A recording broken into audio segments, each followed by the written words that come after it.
Você já teve que lidar com o fim de uma relação que parecia ser para sempre? Aquelas noites em claro, o travesseiro molhado, o coração batendo sem ritmo e a cabeça mergulhada num mar de "e se?". A separação é uma daquelas dores que parecem dilacerar por dentro, como se uma parte da gente tivesse sido arrancada à força. E quando a gente ama de verdade, o fim nunca é só um fim, é um rompimento com tudo que foi sonhado, construído, idealizado. Mas, e se eu te dissesse que existe uma forma de atravessar esse luto com dignidade, clareza e força interior? Que existe uma filosofia que pode te ensinar a sobreviver ao adeus sem perder a si mesmo no processo? Bem-vindo ao estoicismo. E nesse vídeo você vai aprender como essa sabedoria milenar pode ser o seu amparo espiritual em tempos de separação. O estoicismo nasceu numa época turbulenta, cheia de guerras, perdas e mudanças drásticas. E foi justamente nesse cenário de caos que ele floresceu como um abrigo interno. Os estoicos ensinaram que a felicidade não vem de fora. Vem da nossa capacidade de lidar com o que a vida nos oferece, inclusive o que dói. E nada dói tanto quanto o fim de um amor. Mas ao invés de se afogar na tristeza, os estoicos propõem que a gente olhe para o luto como um processo natural, não como um castigo, porque tudo que tem começo tem fim. E saber aceitar isso é o primeiro passo para a verdadeira liberdade emocional. Sêneca, um dos mestres do estoicismo, escreveu: devemos treinar nossas mentes para aceitar o que não podemos mudar. E isso é uma chave poderosa quando falamos de separação. Você pode chorar, gritar, se revoltar. Tudo isso é humano.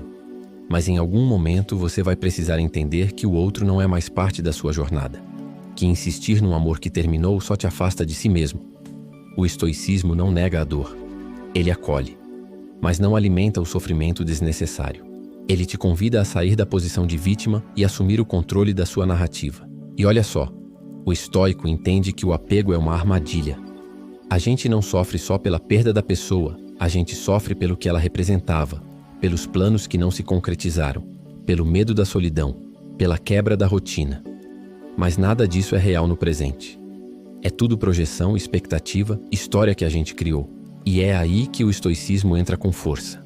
Ele te lembra que a única coisa real é o agora. O que foi já não existe mais. O que virá, ninguém sabe. Então tudo que você pode fazer é viver com presença, respirar e voltar para si. Epicteto, outro mestre estoico, dizia: não são as coisas que nos ferem, mas sim o julgamento que fazemos delas. Isso é brutalmente verdadeiro em momentos de separação. Às vezes, o término foi necessário. Era o melhor para ambos. Mas a gente insiste em julgar como injustiça, abandono, derrota. E cada vez que você repete essas histórias na sua mente, você sangra de novo. O estoicismo te convida a ressignificar. Em vez de perguntar: por que isso aconteceu comigo? Pergunte: o que isso quer me ensinar? A dor se torna mestre. O fim vira portal. Agora vamos falar sobre uma coisa difícil: o medo do vazio. Quando um relacionamento termina, é como se um espaço gigantesco se abrisse dentro da gente. E o impulso imediato é preencher isso o mais rápido possível com distrações, com outra pessoa, com trabalho em excesso, com qualquer coisa que anestesie. Mas os estoicos fariam diferente. Eles olhariam esse vazio nos olhos e diriam: aqui é onde eu me reencontro. Porque só quando o barulho do amor acaba, é que você ouve sua própria voz de novo. E essa voz, meu amigo, é sagrada. O estoico não foge da dor. Ele a encara com coragem. Ele se permite sentir, mas não se define por aquilo. Ele chora, e depois limpa o rosto. Ele sofre, e depois escreve sobre isso. Transforma, cresce. O estoico entende que cada perda carrega em si uma oportunidade de evolução. O término não é o fim de você, é o fim de uma fase. E toda fase que termina abre espaço para outra começar. Mas só se você tiver a coragem de não ficar preso ao que já morreu. Marco Aurélio escreveu em seus diários: aceite tudo o que lhe acontece como se tivesse sido escrito por um poder superior. Isso não significa se conformar com abuso ou aceitar migalhas. Significa confiar que mesmo o que dói pode estar servindo a um propósito maior. Às vezes, a separação é a única forma de te trazer de volta para si, de te ensinar a se amar de verdade, de te mostrar que o que você mais buscava no outro era o que faltava em você. E agora, um alerta necessário. Muitas pessoas, ao saírem de um relacionamento, se jogam em um ciclo de culpa e arrependimento. Eu devia ter tentado mais. Se eu tivesse mudado isso ou aquilo. Eu estraguei tudo. Mas o estoicismo corta esse ciclo na raiz. Ele te lembra que você fez o melhor que podia com o que sabia na época. Se hoje você enxerga diferente, ótimo. Isso é sinal de evolução, não motivo para punição. O passado não pode ser reescrito, mas ele pode ser compreendido com sabedoria. Você não está sozinho. Todos, em algum momento da vida, enfrentam o fim de algo que amavam. E embora cada história seja única, a dor de perder é universal. O estoicismo nos conecta nessa dor, mas também na força, porque ele mostra que há algo dentro de você que nenhuma separação pode destruir. Um núcleo de poder, serenidade e clareza. E é a esse núcleo que você precisa voltar agora. Não para apagar o amor que viveu, mas para honrar o que vem depois dele.